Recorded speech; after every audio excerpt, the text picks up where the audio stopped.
আপনার জীবনের আপনার জন্ম লগ্ন থেকে মৃত্যু পর্যন্ত আপনার সবচেয়ে বড় শত্রু, আপনার প্রথম শত্রু, আপনার পিতারও শত্রু ছিল, আপনার দাদারও শত্রু ছিল, পিতার পিতা সকল জাতির পিতা আদম আলাইহিস সালাতু ওয়াস সালামের শত্রু ছিল। সবচেয়ে নিকৃষ্ট, জঘন্য, দ্রুত, শক্তিশালী শত্রু হচ্ছে শয়তান। ওইখান থেকে পরিত্রাণ পাওয়ার মাধ্যম আপনাকে জানতে হবে। আপনাকে জানতে হবে শয়তান কত শক্তিশালী। এটা বোঝানোর জন্য আমি বলছিলাম যে আল্লাহ রাব্বুল আলামিন বললেন না আল্লাহ আমাকে জিন থেকে আশ্রয় দাও, এ কথা বলতে বলেননি। আল্লাহ এ কথা বলতে বলেননি হে আল্লাহ আপনি আমাকে ইবলিস থেকে আশ্রয় দেন। আল্লাহ বলছে তুমি বলো আল্লাহ আমাকে শয়তান থেকে আশ্রয় দেন। কেন? জিন হচ্ছে মালাইকাদের সাথে আসমানে ছিল, তখনও সে নাফরমানি করেনি। যখন সে আল্লাহর সাথে নাফরমানি করলো তখন আল্লাহ রাব্বুল আলামিন তাকে কি বলল? ইবলিস বলল। ইল্লা ইবলিস, সবাই সিজদা করেছে, কে সিজদা করেনি? ইল্লা ইবলিস, ইবলিস ছাড়াও সবাই সিজদা করেছে মালাইকারা।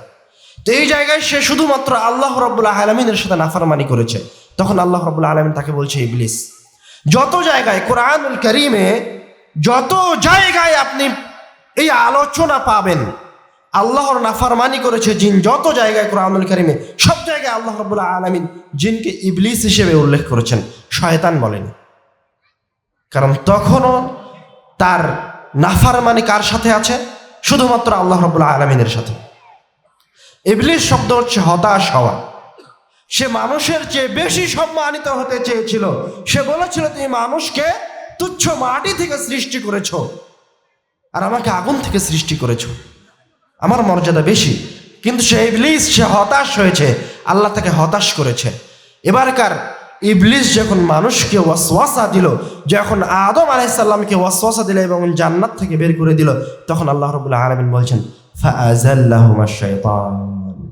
এতক্ষণে এসে আল্লাহ রাব্বুল আলামিন বলছেন যে শয়তান আদম আলাইহিস সালামকে ওয়াসওয়াসা দিয়ে বের করে দিয়েছে। এবার আর বলছেন না জিন বের করে দিয়েছে, এবার আর বলছেন না ইবলিস বের করে দিয়েছে। কারণ শয়তান হচ্ছে এই শব্দটা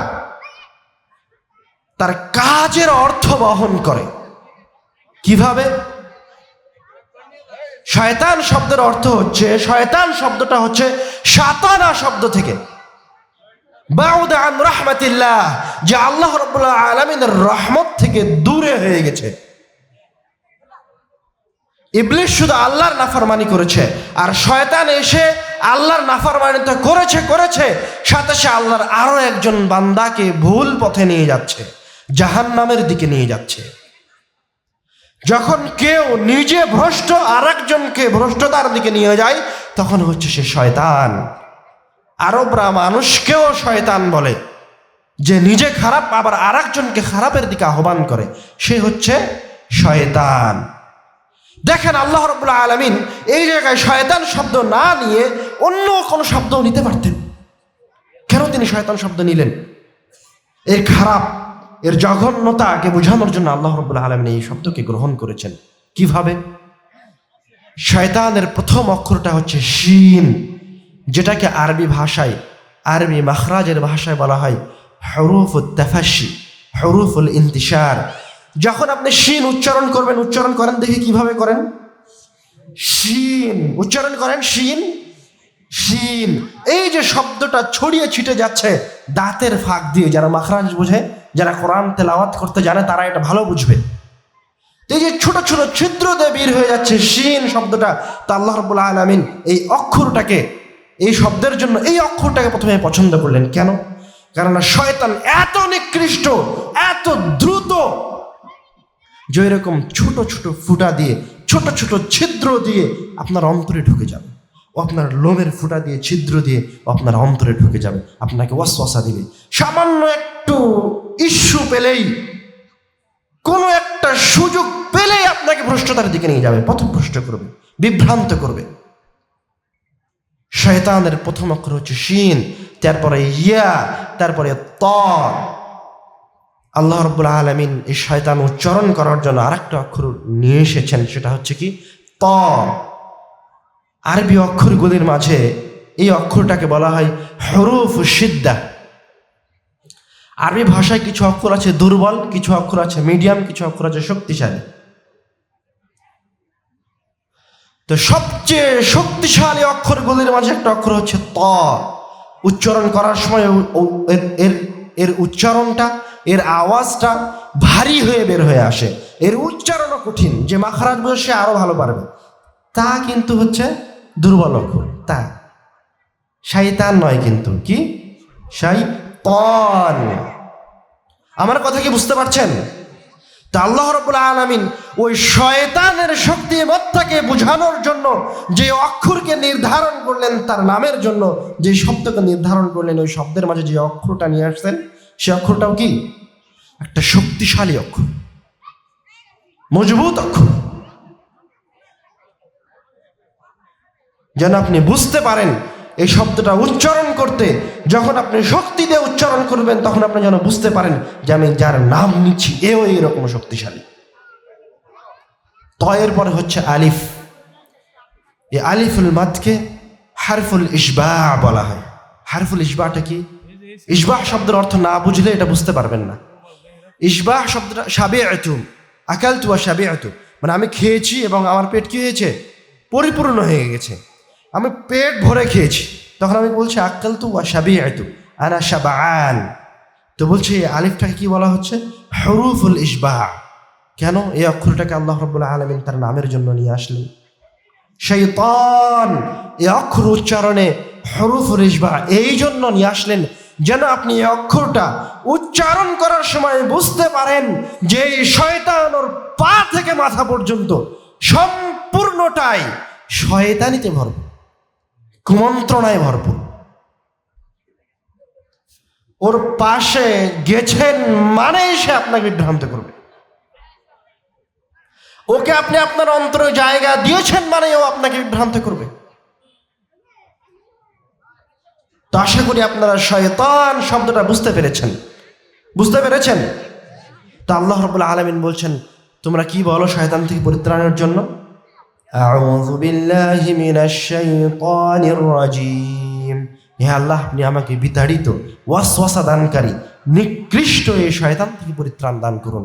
এই কথা বলতে আসলাম আপনাদের অবস্থা দেখে। যারা শয়তানকে বুঝবে না তারা কখনোই বুঝতে পারবে না যে ঈমান কি জিনিস, ঈমানকে কিভাবে হেফাজত করতে হয়, কিভাবে রাসূলের কথা শ্রবণ করতে হয়, কতটা ভালোবাসার সাথে, কতটা মহাব্বতের সাথে এটা ওরা বুঝতে পারে, কতটা মনোযোগের সাথে প্রতিপালকের কথা শ্রবণ করতে হয়, এটা ওরা বুঝতে পারবে না। আল্লাহ রাব্বুল আলামিন বলেন, ওয়া ইযা কুরিআল কুরআনু ফাসতামিউ লাহু ওয়া আনসিতু লাআল্লাকুম তুরহামুন। যখন তোমাদের সামনে কোরআন তেলাওয়াত করা হয় তখন তোমরা যদি তোমাদের মুখ বন্ধ করে মনোযোগ দিয়ে কোরআন তেলাওয়াত শ্রবণ করো, তাহলে এর বিনিময়ে, শুধুমাত্র মনোযোগ সহকারে কোরআন তেলাওয়াত শ্রবণ করার বিনিময়ে আল্লাহ রাব্বুল আলামিন তোমাদেরকে লাআল্লাকুম তুরহামুন, তোমাদের উপরে তার রহমত বর্ষণ করবেন। কথা কি বুঝতে পারছেন? মনোযোগ সহকারে আমাদের কথা শ্রবণ করতে হবে। আমরা আমাদের এই সংক্ষিপ্ত ছোট্ট আলোচনার বিষয়ে যে গুরুত্বপূর্ণ বিষয় নিয়ে আলোচনা করব সেটা হচ্ছে দান সাদকা। আল্লাহ রাব্বুল আলামিন কুরআনুল কারীমের মাধ্যমে জান্নাতে যাওয়ার পথকে সুগম করেছেন, সহজ করেছেন, আর দানের মাধ্যমে জান্নাতকে কিনে নেওয়ার ব্যবস্থা করেছেন। দানের মাধ্যমে আল্লাহ রাব্বুল আলামিন দ্রুত যে কোনো বিপদ থেকে মুক্তি পাওয়ার ব্যবস্থা করেছেন। দান হচ্ছে অন্য সকল ইবাদতের মাঝে একটি শক্তিশালী, স্বতন্ত্র শক্তিশালী ইবাদত। عن أبي هريرة رضي الله تعالى عنه قال قال رسول الله صلى الله عليه وسلم। আবু হুরায়রা রাদিয়াল্লাহু তাআলা আনহু থেকে বর্ণিত, তিনি বলেন রাসূল সাল্লাল্লাহু আলাইহি ওয়াসাল্লাম বলেছেন, আল্লাহ রাব্বুল আলামিন কিয়ামতের দিন আদম সন্তানকে জিজ্ঞাসা করবে, ইয়াবনা আদম মারিদতু ফালাম তাউদনি, হে আদম সন্তান, আমি অসুস্থ হয়েছিলাম। মহান রব্বুল আলামিন আদম সন্তানকে কিয়ামতের দিন জিজ্ঞাসা করবে, ইয়াবনা আদম মারিদতু ফালাম তাউদনি, হে আদম সন্তান, আমি অসুস্থ হয়েছিলাম, তুমি আমাকে দেখতে আসনি। তখন আদম সন্তান আশ্চর্য হয়ে বলবে, কাইফা আউদুকা ইয়া রাব্বাল আলামিন, কাইফা আউদুকা ওয়া আনতা রাব্বুল আলামিন, কিভাবে তোমাকে দেখতে আসবো, কিভাবে তোমার শুশ্রূষায় নিয়োজিত হব? তুমি তো আমার পালনকারী, তুমি তো আরোগ্য দাতা, তুমি তো শেফা দাতা, মালিকানা তো তোমার হাতে, আমি তোমার কি সেবা করব? তখন আল্লাহ রাব্বুল আলামিন তাকে বলবে, আমা আলিমতা আন্না আবদি ফুলানুন মারিদা ফালাম তাউদহু আমা ইন্নাকা লাউ উদ্দাহু লাওয়াজাদতানি ইনদাহ, তুমি কি শোনোনি, তোমার কাছে কি ওই যে তোমার ওই প্রতিবেশীর অসুস্থের খবর পৌঁছায়নি?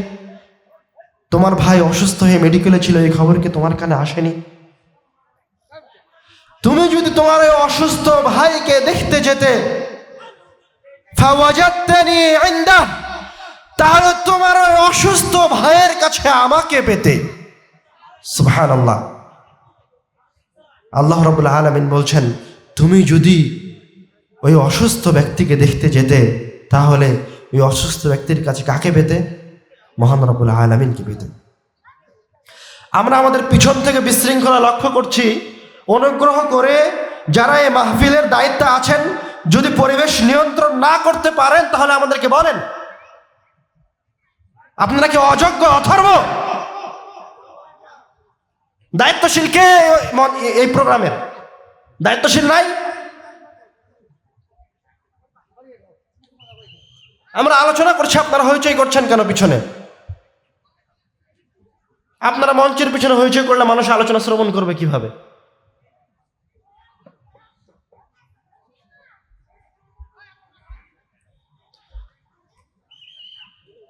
প্যান্ডেলের পিছন থেকে, সামনে থেকে, পাশে থেকে কোনো যেন আওয়াজ না আসে। এখন আমরা রাসূলের হাদিসের অনুবাদ করতে শুরু করেছি। খবরদার, রাসূলের হাদিসের অনুবাদ চলাকালীন কেউ বাধা দেওয়ার চেষ্টা করবেন না, কথা বলার চেষ্টা করবেন না।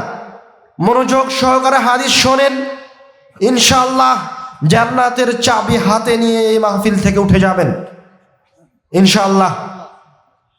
আমরা বলছিলাম, আল্লাহ রাব্বুল আলামিন বলছেন কিয়ামতের দিন তার বান্দাকে জিজ্ঞাসা করবেন এবং বলবেন, তুমি যদি কোনো অসুস্থ ব্যক্তিকে দেখতে যাও, তাহলে ওই অসুস্থ ব্যক্তির কাছে আমি মহান আল্লাহ আমাকে পাবে। অসুস্থ ব্যক্তিকে দেখতে যাওয়া, তার শুশ্রূষায় নিয়োজিত হতে পারা এক মহান কাজ। তারপরে আল্লাহ রাব্বুল আলামিন বলবেন, ইয়া ইবনা আদম ইসতাতআমতুকা ফালাম তুতঈমনি, হে আদম সন্তান, আমি তোমাকে খাদ্য প্রদান করেছি, আমি তোমার রিজিকের ব্যবস্থা করেছি, ফালাম তুতঈমনি, কিন্তু তুমি আমাকে খাওয়াওনি। তখন আদম সন্তান আশ্চর্য হয়ে জিজ্ঞাসা করবে, ইয়া রাব্বি কাইফা উতঈমুকা ওয়া আনতা রাব্বুল আলামিন, হে আল্লাহ, হে আমার প্রতিপালক, তুমি তো রিজিক দাতা, তুমি তো আমার প্রতিপালনকারী, আমি কিভাবে তোমাকে খাওয়াবো? তখন আল্লাহ রাব্বুল আলামিন বলবেন, আমা আলিমতা আন্নাহু আবদি ফুলানুন ইসতাতআমাকা ফালাম তুতঈমহু, তোমার কি মনে পড়ে না ওই যে একদিন তুমি বাসে সফর করছিলে, ওই যে একদিন তোমার বাড়িতে একজন ভিক্ষুক খাবার চাইতে এসেছিল, তুমি তাকে খাবার দাওনি, তুমি ওই ভিক্ষুককে এক সন্ধ্যার খাবার দাওনি, 2 টাকা তার হাতে তুলে দাওনি। আমা ইন্নাকা লাউ ইসতাতআমতাহু ফাওয়াজাদতা যালিকা ইনদি, তুমি যদি ওকে এক সন্ধ্যার খাবারের ব্যবস্থা করে দিতে, এক সন্ধ্যা খাওয়ার টাকা দিতে, ফাওয়াজাদতা যালিকা ইনদি, তাহলে তোমার সেই খাবার, তোমার সেই সাদকাটা, তোমার সেই 10টা টাকা, তোমার সেই 1 প্লেট খাদ্য আজকে কিয়ামতের দিন আমার সামনে পেতে। তারপর আল্লাহ রাব্বুল আলামিন জিজ্ঞাসা করবেন, ইয়া ইবনা আদম ইস্তাসকাইতুকা ফালাম তুসকিনি, হে আদম সন্তান, আমি তোমাকে পানি পান করিয়েছি, কিন্তু আমি যখন তৃষ্ণার্ত ছিলাম তখন তুমি আমাকে পানি পান করাওনি। তখন আদম সন্তান আবার আশ্চর্য হয়ে বলবে, কাইফা উসকিকা ওয়া আনতা রাব্বুল আলামিন, হে আল্লাহ, তোমাকে কিভাবে পানি পান করাবো? এটা কি সম্ভব? আল্লাহকে পানি পান করানো সম্ভব নয়। তখন আল্লাহ রাব্বুল আলামিন বলবেন, ইন্না আবদি ফুলানান ইস্তাসকাক ফালাম তুসকিহ আমা ইন্নাকা লাউ সাকাইতাহু লাওয়াজাদতা যালিকা ইনদি। আমার একজন বান্দা, একজন পিপাসার্ত ব্যক্তি তোমার কাছে পানি চেয়েছিল, তুমি তাকে পানি পান করাওনি। তুমি যদি তাকে একটু পানি পান করাতে বা পানি খাওয়ারও ব্যবস্থা করে দিতে, লাওয়াজাদতা যালিকা ইনদি, তো এই পানিটা আজকে কিয়ামতের দিনে আমার কাছে পেতে। তো আল্লাহ রাব্বুল আলামিন কিয়ামতের দিনে বান্দাকে যে তিনটা জিজ্ঞাসা করবে, তার একটা জিজ্ঞাসা, প্রথম জিজ্ঞাসা হচ্ছে, তুমি কেন অসুস্থকে দেখতে যাওনি? দ্বিতীয় জিজ্ঞাসা কি বলতে পারবেন? দ্বিতীয় জিজ্ঞাসা কি? তুমি কেন আমাকে খাওয়াওনি? তৃতীয় জিজ্ঞাসা হচ্ছে, তুমি কেন আমাকে পান করাওনি?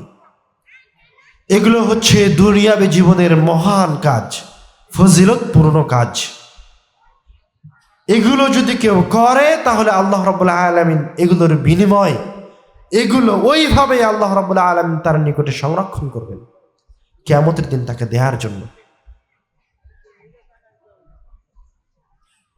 দান সাদকা করলে অর্থ সম্পদ কমে যায় না। দান সাদকা করলে আল্লাহ রাব্বুল আলামিন সম্পদকে বাড়িয়ে দেয়।